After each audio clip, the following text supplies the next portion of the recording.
Sois béni. Alléluia. Gloire au Seigneur Jésus. Qui avec Dieu? Bien-aimé. Car notre Dieu est présent. Alléluia. Il est digne. Il est bon. Il est merveilleux. Il est redoutable, incomparable, Dieu, le lion des attributs de Judas.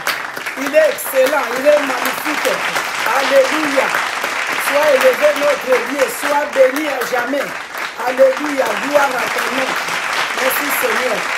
Seigneur Jésus, aide-nous à ne plus regarder en arrière, pour ne pas être transformé à une statue de sel sans saveur, comme la femme de l'autre, mais que ta main nous soutienne. Alléluia. Que ta droite nous soutienne. Alléluia. Gloire au Seigneur Jésus. Et que ton nom soit élevé davantage. Gloire à ton nom. Merci Seigneur. Merci pour toutes choses. Merci Seigneur Jésus. Alléluia. Gloire au Seigneur. Alléluia. Alléluia. Gloire à Jésus. Amen. Gloire au Seigneur, le Seigneur. Alléluia. Le roi puissant, le roi merveilleux, Alléluia. le puissant d'Israël. Amen. Honneur lui soit donné à jamais et à jamais. Alléluia. Gloire à notre Dieu. Alléluia. Amen. Bien-aimés dans le Seigneur Jésus-Christ, shalom. Amen. Shalom, c'est ce que nous vous souhaitons aujourd'hui. Alléluia. Shalom veut dire en hébreu paix. Amen. Que la paix du Seigneur soit sur vous. Amen. Que la paix du Seigneur vous soit donnée partout où vous vous trouvez. Que la paix du Seigneur puisse entrer et régner dans vos cœurs. Que la paix du Seigneur puisse être en tout ce que vous allez faire. Amen. Que la paix du Seigneur puisse réellement régner dans Amen. vos cœurs, dans vos esprits, dans vos âmes, dans tout ce que vous faites.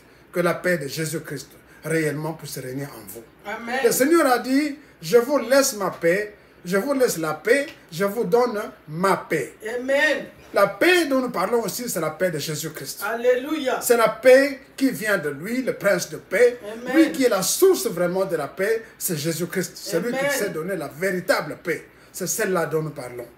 Parce que le Seigneur notre Dieu est merveilleux. Bien-aimés en Christ, nous savons que nous devons préserver la paix. Nous devons tout faire pour que la paix puisse régner réellement au milieu de nous. Mais il arrive des moments où la paix, où il y a des circonstances parfois que nous ne pouvons pas contrôler. Amen. Des situations qui viennent d'une façon ou d'une autre. Vous vous entendez avec un ami, mais l'ami a déjà d'autres sources, reçoit des informations que vous ne connaissez pas et il tourne la casaque. Il Amen. commence à faire des choses que vous ne comprenez pas. C'est la vérité. Bien aimé, souvent il commence à vous invectiver, il commence à dire des choses. Alors en ce moment-là, bien aimé, il y a ce qu'on appelle un retrait temporaire. Amen. Le retrait temporaire, c'est quoi? C'est une stratégie de paix. Amen. Quand vous voyez le mal venir, quand vous voyez qu'il y a beaucoup d'incompréhension qui commence à naître entre vous et votre frère, entre vous et votre soeur, Amen. pour éviter qu'il y ait le pire, pour éviter que les choses se gâtent, parfois il faut utiliser le retrait temporaire comme stratégie de paix. Amen. Pourquoi? Parce qu'en arrêtant, en vous retirant, qu'est-ce qui va arriver? Il arrivera que vous protégez votre frère. Amen. Et vous protégez aussi. Alléluia. Parce que si vous laissez les choses venir, les choses vont se gâter au point que la paix ne pourra plus jamais arriver. Amen. Mais il est préférable, quelquefois, que vous puissiez arrêter un moment, vous retirer pour que le temps puisse arranger les choses. Amen. Et quand vous revenez, maintenant il y aura ce qu'on appelle le respect, Amen. il y aura ce qu'on appelle la paix, la véritable paix. Amen. Et désormais, vous comprendrez qu'il y a eu des éléments que l'ennemi a ajoutés pour que la paix soit perturbée. Amen. Donc c'est ça, le retrait temporaire est parfois une stratégie pour sauvegarder la paix. Amen. Bien aimé, il y a des gens qui nous disent, mais vous n'aimez pas les autres. Amen. Mais non, c'est pas que nous n'aimons pas les autres. Nous aimons nos frères, nous aimons nos sœurs. Mais parfois quand il y a des incompréhensions, Amen. des choses qu'eux ne peuvent pas comprendre, Alléluia. ou que nous parfois ne comprenons pas non plus. Quand nous voyons que les choses commencent à se gâter, qu'est-ce que nous allons faire? Nous arrêtons. Simplement nous arrêtons, nous disparaissons. Le Seigneur Jésus-Christ nous a donné ce retrait, nous a donné cette stratégie. Amen. Il avait multiplié le pain. Il a donné aux gens qu'ils puissent manger. Ils ont mangé comme il faut. Et eux, quand ils ont vu que le Seigneur a multiplié le pain et les poissons, ils ont dit, c'est celui-ci qui doit être notre roi. Amen. Et dès qu'il a vu qu'il commençait à venir pour l'enlever, pour le proclamer roi, qu'est-ce qu'il a fait? Il a disparu. Alléluia. Il est monté seul. La Bible a dit en Jean 6, le verset 15, que le Seigneur quitta. Il se retira et il allait seul sur la montagne. Amen.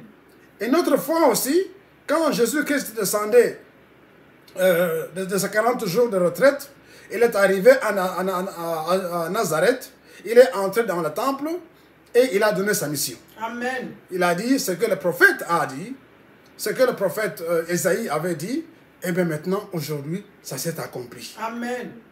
Mais les autres ont dit, mais non, ce que tu viens de dire là-bas, c'est pour le Messie. Toi, tu n'es pas le Messie. Nous connaissons ton père, nous connaissons ta mère. Tu n'es pas le Messie. Or, il ne connaissait pas son père. Amen. Et il ne connaissait pas Jésus. Alléluia. Ce qu'il voyait, c'était le corps, la chair de Jésus. Amen. Mais le Jésus qui était à l'intérieur, le Dieu puissant qui était, il ne connaissait pas. Mais le jour quand il leur a dit que ce que vous venez d'entendre, les choses que vous venez d'entendre, aujourd'hui deviennent réalité. Amen. Ils ont cherché à le tuer. Ils l'ont traîné dehors, ils ont cherché à le lapider. La Bible dit dans Luc chapitre 4, verset 30, la Bible dit que Jésus passa au milieu d'eux. Amen. Ils l'ont amené jusqu'à la falaise pour Alléluia. pouvoir l'envoyer qui tombe dans la falaise et qu'il puisse mourir.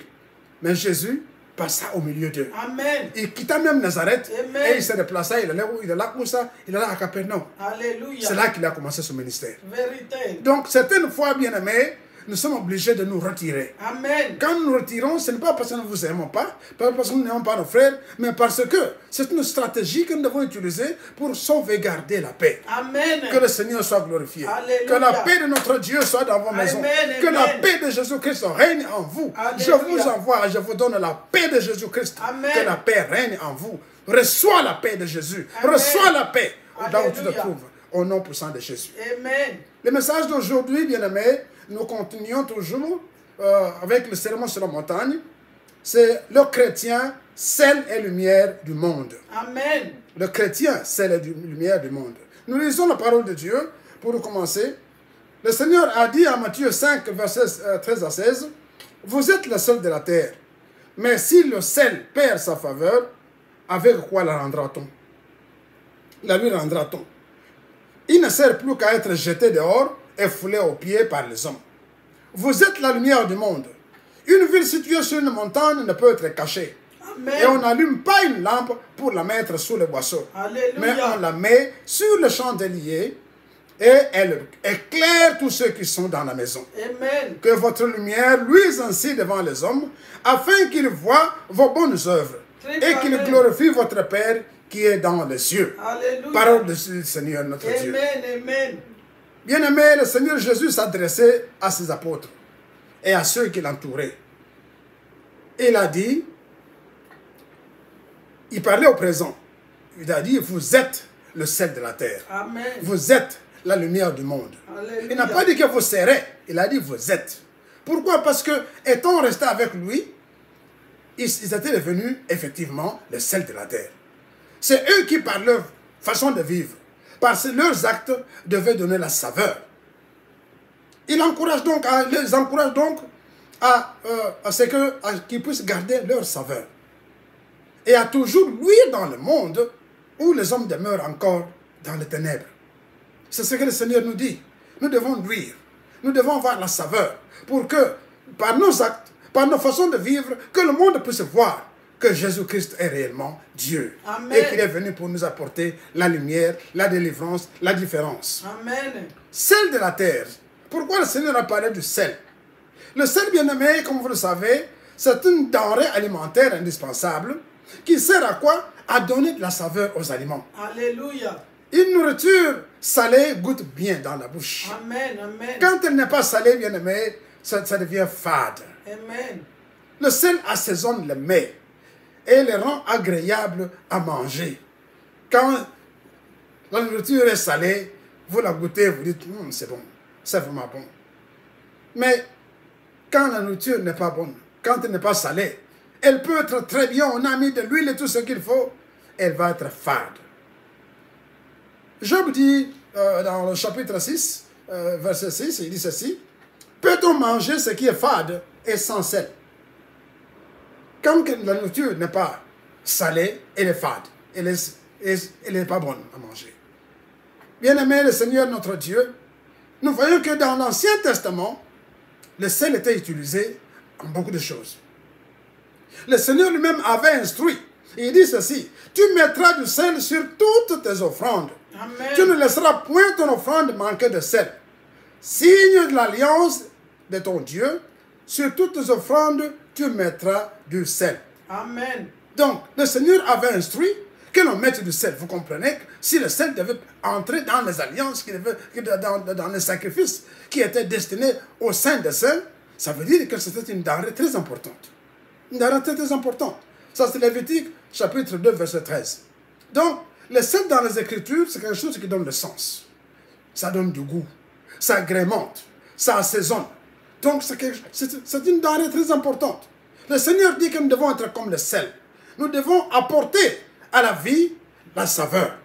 Là où il y a des problèmes, là où il y a l'inquiétude, les angoisses et tout, le chrétien que vous êtes, que nous sommes, doit amener la paix, doit amener la joie, doit agrémenter, doit détendre les situations. Amen. Amen. Hein?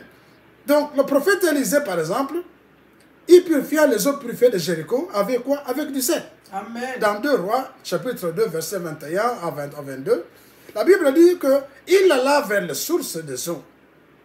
Qu'est-ce qui s'est passé à Jéricho? Les eaux étaient polluées. Les gens mouraient. Chaque fois qu'ils buvaient de cette eau-là, ils mouraient. Amen. Et le sol même dans lequel les eaux se sont entrées était devenu stérile.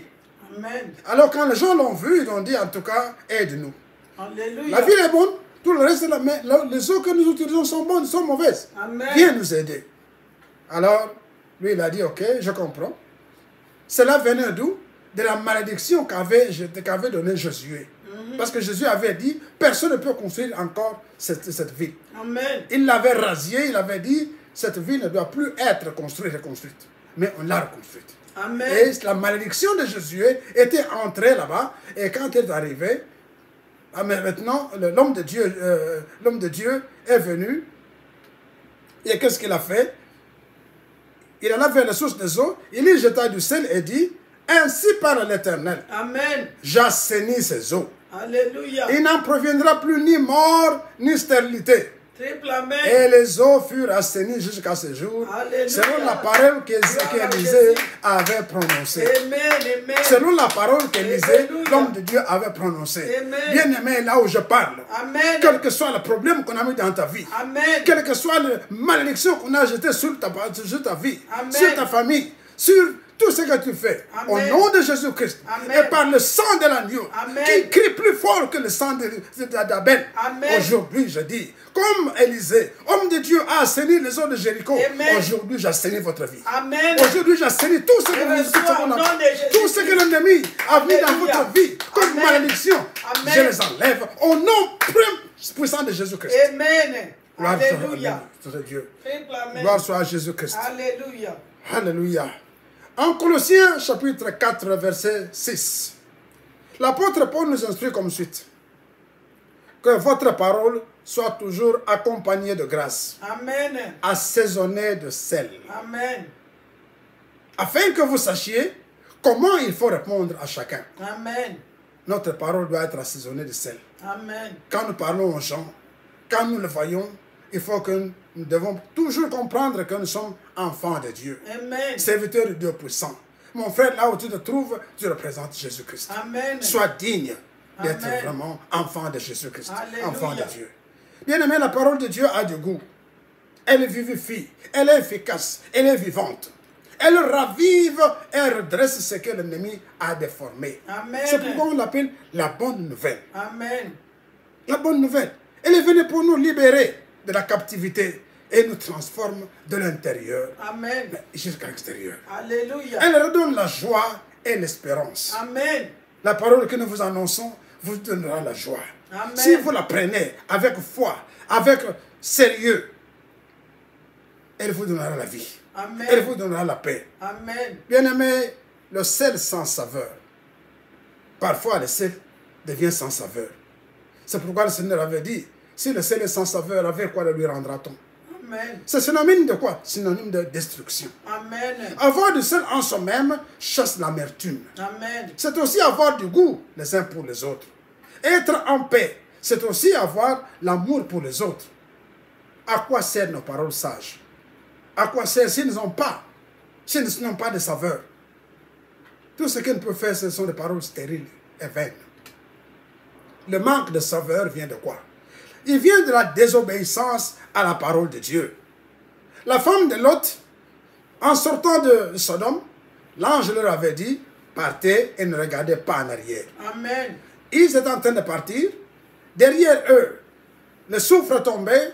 Derrière eux, la ville était en train de se dépérir. La femme de Lot, qui se souvenait de sa ville et qui ne voulait pas s'en séparer, se retourna. Amen. Et quand elle se retourna pour regarder ce qui arrivait, elle est devenue une statue de sel. Amen. Et c'est du sel sans saveur. Alléluia. C'est du sel sans saveur.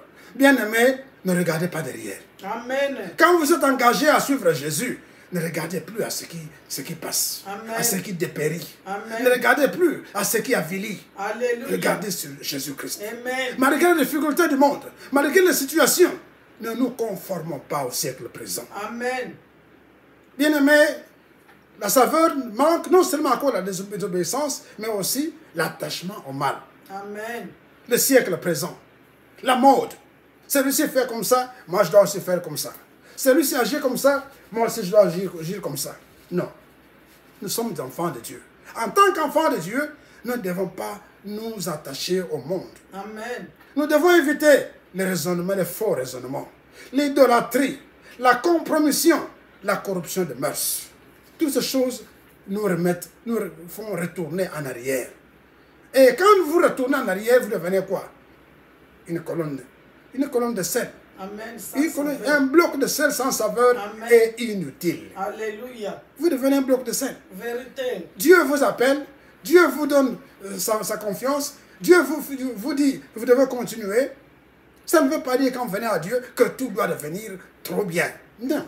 Non, parce que c'est un apprentissage. Amen. Vous devez cheminer avec le Seigneur. Alléluia. En cheminant avec lui, le Seigneur vérité. enlève les mauvaises choses. Amen. Lentement. C'est comme ça que vous commencez à luire. Alléluia. Commencez à luire. Bien aimé, pour que Moïse puisse luire, il a fallu qu'il monte sur la montagne. Amen. C'est là qu'il est monté. Quand il est monté, c'est là qu'il a eu les buissons ardents. Et les buissons l'avaient purifié. Bien aimé, parfois nous devons monter. Parfois, il faut un sacrifice pour arriver jusqu'à là où se trouve le buisson ardent. D'autre part, l'excès des connaissances mondaines mène aussi à l'incrédulité. Amen. Il y a des gens qui connaissent trop. On leur dit une chose, oh non, ça c'est bon dit, mais en fait, vous savez, la Bible, il n'y en a pas une seule. Il y a 20, il y a 30, il y a ça. L'excès de connaissances. L'excès de connaissances, bien aimé, mène à l'incrédulité et à la stérilité spirituelle. Amen. Stérilité spirituelle. On vous dit une chose, non, en fait, c'est ça qui est arrivé. En fait, c'est ça qui est arrivé. En fait, trop de connaissances. Vous savez ce qui se passe quand vous êtes trop... La mer morte. Pourquoi est-ce qu'on l'appelle la mer morte? Parce qu'elle a une densité de sel trop élevée. Amen. Pas un seul poisson peut vivre là-bas. Le sel est bon.